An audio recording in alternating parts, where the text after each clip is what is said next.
అండగా ఉంటూ సంక్షేమం అందిస్తున్నామని సీఎం చంద్రబాబు అన్నారు. పేదరిక నిర్మూలనకు అందరూ కృషి చేయాలని, P4 కార్యక్రమాన్ని విజయవంతం చేయాలని పిలుపునిచ్చారు. ఏఐ, డేటా సైన్స్ వంటి సాంకేతికతను విద్యార్థులు అందిపుచ్చుకోవాలని రాష్ట్రపతి ద్రౌపది ముర్ము కోరారు. ఆంధ్రప్రదేశ్ కేంద్రీయ వర్సిటీ తొలి స్నాతకోత్సవంలో రాష్ట్రపతి ద్రౌపది ముర్ము పాల్గొన్నారు.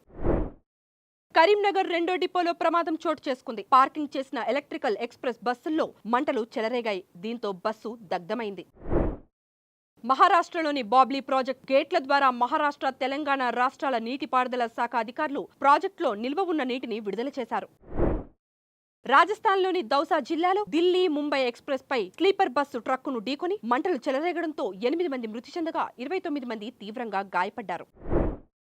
విజయ్ ప్రభుత్వాన్ని కూల్చేందుకు 35 కోట్ల రూపాయల ఆఫర్ ఇచ్చి కుట్ర పన్నారని టీవీకే ఎమ్మెల్యే ఫిర్యాదుతో చెన్నై పోలీసులు ముగ్గురిని అరెస్టు చేసి దర్యాప్తు ప్రారంభించారు. ఇరాన్ అణు కార్యక్రమంపై అవసరమైతే మళ్లీ దాడి చేస్తామని ఇజ్రాయెల్ ప్రధాని నేతన్యాహు హెచ్చరించారు.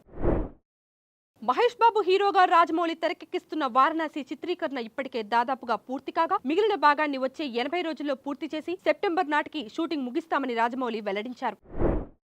40 ఏళ్ల నిరీక్షణకు తెరదించిన మెక్సికో ఈక్వెడార్ను 2-0తో ఓడించి ఫిఫా ప్రపంచ కప్ రౌండ్ 16లోకి దూసుకువెళ్లింది. Please subscribe to the channel and download the Politicos app from the links in the description.